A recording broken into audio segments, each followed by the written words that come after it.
ายดีพี่น้องสบายดีมื้อนี้มงานมันหลานทรายเห็นหลายผักแล้วตอนที่เด็กก็มันกินยากบ่าวลัด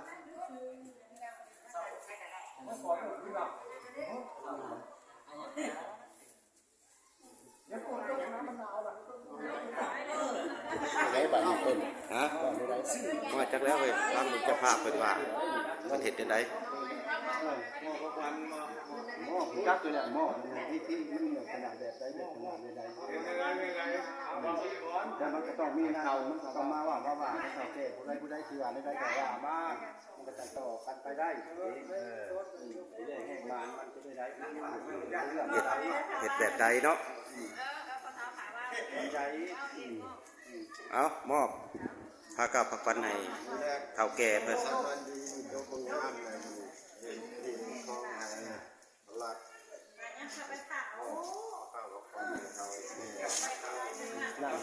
อุปถัมภ์คำสู้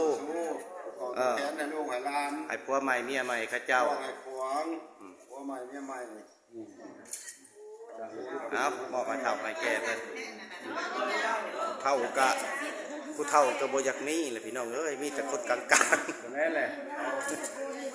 เฒ่าอยู่หักบ่เป็นเว้าบ่เป็นว่า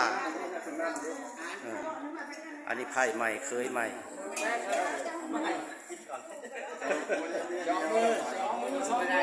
เอาให้เพิ่นให้พรบ้างสันบันซอกมานั่งคิดเอาทันนอกนั่งยันเป็นไงมันยังไรว่าคนเว้าอยู่เอาขอความสงบก่อนเด้อปล่อยหมู่เว้าซะก่อนเอาถึงจะเอาหลังมื้อนี้มีสันบันซอกประกอบงามๆมีสันวันดีวันสิทธิอนุตโสเนาะทั้งเฒ่าทั้งแก่ทั้งพ่อแม่อ้ายน้องลุงตาป้าน่ะบ่าวแล้วมื้อนี้ก็มาทำลาบาซีให้พวกเจ้าเด้อข้าวเอ้ยนางเอ้ยมีผู้อยู่ผู้เฒ่าสาวงามผู้พิการก็เป็นพ่อแล้วแม่ผู้เป็นการว่ากันมาแต่งภาพฟันที่ทั้งแก้มพันเลยดอกไม้เทียนทุกใต้อาจอุตสาห์เข้าแบบหน้าหอปันอ้นผู้ต้นเป็นขาดกระปาดเต็มขันมีทั้งมุมมันและต้มไก่ทิพย์ข้าวใหม่มาซ่อมบูชามาลาหอมหมดน้ำเต้าแก้วใส่ทาควันใส่ทาควันมีคำตันจุงเนืองเครื่องกินมีทุกอันจนดับบ่อสวนมีทั้งผ้าหวานพร้อมผ้าข้าวเดียระดาษที่ตะเป็นไก่ต้มหมูบ้านอย่างดีมีทั้งสุราเหล่าของเมากะกันบาลาเหล่ากินแล้วไปแหงเมาเอามาย่อยงไห้ลุงตาผู้สลัดเพิ่นผมมีโอวัดเล่าทรงโอ้ยพรผ้าควันแก้วของเอาหม้อมาแล้วจึงพร้อมว่าผ้ากันสาอันนี้เป็นงานหมันนึกน้องเด้อเป็นงานหมันเป็นงานแต่งงานหมันเลยได้บาทเลยข้าวปลาปลาเนี่ยเขาทำไว้ทางนี้มันก็ไว้ทางนี้ฮะเป็นสมแหวนโอ้เป็นสิสมแหวนบ่เป็นสมแหวนก็แล้วก็ผู้เก่งเอาสมเป็นมันสักก่อนผู้ใดมันผู้ใดมันผู้ใดนี่ผู้ใดมันผู้ใดผู้ใดมันผู้ใดนี่เจ้าบ่าวมันเจ้าสาว เจ้าบ่าวบ่โดยก็เด้อโอ้พี่น้องเฮ้ยตอนนี้เจ้าบ่าวเป็นกำลังมันเจ้าสาวกำลังมันเจ้าสาวสวมเว้นให้เจ้าสาวตอนยิ้มเนี่ยเจ้าบ่าวยิ้มเนี่ยเจ้าบ่าวเอ้ยฮะงานมันโอ้ยอยากใครกันอยากใครหอมแก้มอยากใครหอมแก้มกันให้เด้อ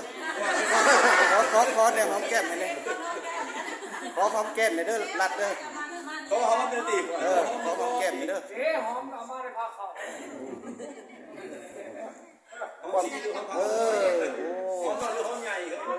เอาคำพูดกำลังสวมสวมใส่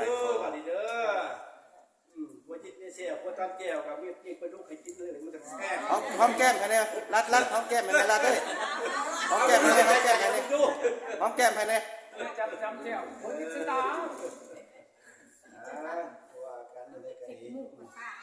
อันนี้เป็นงานมันก็ทำเป็นงานแต่งใหญ่กว่านี้ขอในจักรภาพรัดเลยคำคูณรัดเด้อปีนบงเยี่ยมเล่นเด้อคำคูณในจักรวาลรัดคำคูณรัดคำคูณแก้คำคูณเอาบัดนี้ขอทั้ง เจ้าสาวขอทั้งเจ้าสาวเจ้าสาวบัดเจ้าสาวหอม เอาอีกแล้ว ขอให้เจ้าสาวหอมความแพงพระเจ้าแสดงออกมาเลยพี่น้องเลยพระเจ้าหักพระเจ้าเพลงกันอีกแล้วว่าสามารถแสดงความหักแสดงความแพงออกมาต่ออาณาพี่น้องเฮาเอาบัดนี้เขาพิธีผูกแขนเนาะวันนี้นี่เขาสู่รายการหมัดพี่น้องสวมแหวนหมัดเลยก็หอมแหวนหอมแก้มหมัดพิธีหอมแก้มหมัดเอาบัดนี้มอบให้เป็นตั้งพิธีของตั้งเฒ่าแก่เพิ่นสิทำลาบาสีให้ลูกให้หลาน เจ้าพญามาคนนี้ยับไปแต่บุแกนจะสั่นเอ๊ะ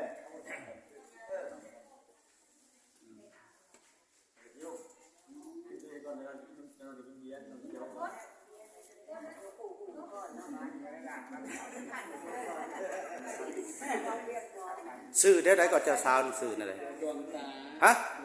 ดวงตาเจ้าสาวนี่ดวงตาเด้อพี่น้องเด้อเจ้าบ่าวเลยเจ้าบ่าวเลย ใจ บ่าวรัด ดวงตาดวงใจ บ่าวรัดดากับดวงตารัดดากับดวงตาโอ้ชื่อกับเข้ากันคักกะลีได้สมว่าเป็นโปรแกรมมีทิพย์อีเด้อพี่น้องเด้อเด้อ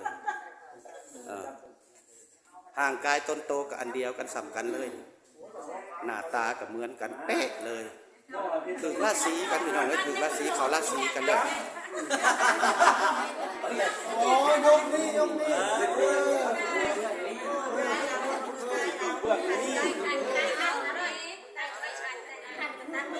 ตั้งไว้ เอ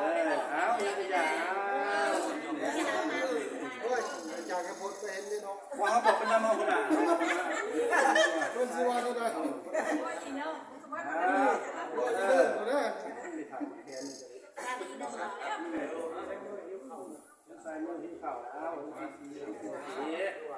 พายเชนนี่พายพญาแทนดูคนแขนไม้ของข้ามสิผูกเอาเป็นลูกของพญาผูกแขนซ้ายฟันมาผูกแขนขวาฟันอยู่ให้จะเป็นผูกแขนสองจะถ่าไว้นางเลยให้จะฟ้องดอกมาห่อจะเป็นขอแทนเรือนดูลายปีเดือนเอาลงมาลายปีเดือนลูกน้อยได้ข่อยกันได้มีคนตั้งเงินล้านตัวข่อยฝากงานแต่เจ้ามีนาทาพันไห้เจ้ามีงูว่าไก่สร้างมากเลยงูคุ้ยก็จะโดนเจ็บไปเรื่องไม่ประกันเงินล้านถ้าเลิกออกจากบ้านเจ้าจะมีศัตรูแต่เจ้ามีคนเคยซื้อชนหาพันมีโชคลาภเมืองนอกเจ้ามีเขาของเต็มอังแต่จะนั่งเป็นเศรษฐีชกตัวเมียคนขู่จะอยู่ทาวรถึงยามกินยามนอนจะได้จะอยากของเรือปากโฆษณาอาหารเจ้ามีลูกหลานเรือหลักผมอยากเมื่อใดให้เจ้าไปไว้มาของข้าทองที่ท่านจนมั่มหน่อยพระเจ้าซื้อเท่าเนี่ยทองซื้อตะบองเนี่ยเป็ดปุกเป็นหาดมวยขับเป็นวังให้สมวังและเหตุมันดังทะเบียนสันดอนอุอาอุมาบุญมังสัญญาตุภาวังสัญญามังพลังอันยมันสุขังพลังมันยืนคนเดียวเดียวสมวันลำรวยจะข่าวได้นานเลย สาธุคำพูดลูกหลาน เขาจะข่าว100 บาทนะรู้เงินพ่อหนึ่งน้อยเนาะ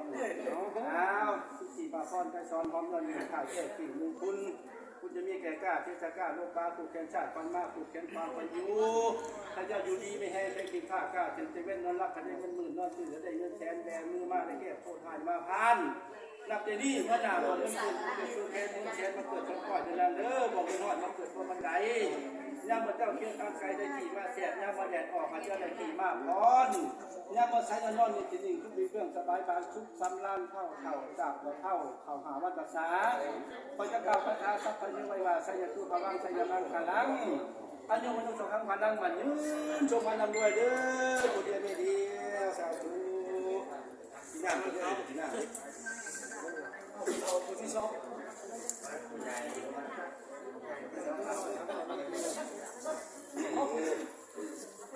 ข่าวที่ 2ข่าวที่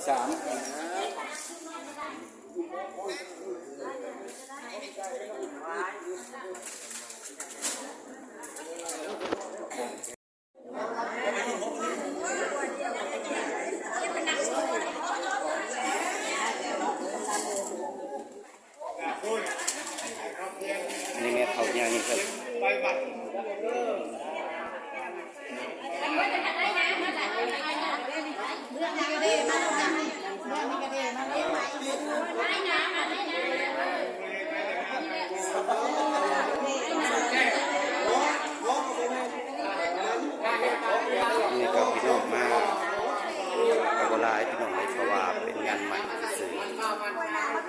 จะเป็นงานหมั่นบ่แม่นงานแต่งเด้อพี่น้องเด้อ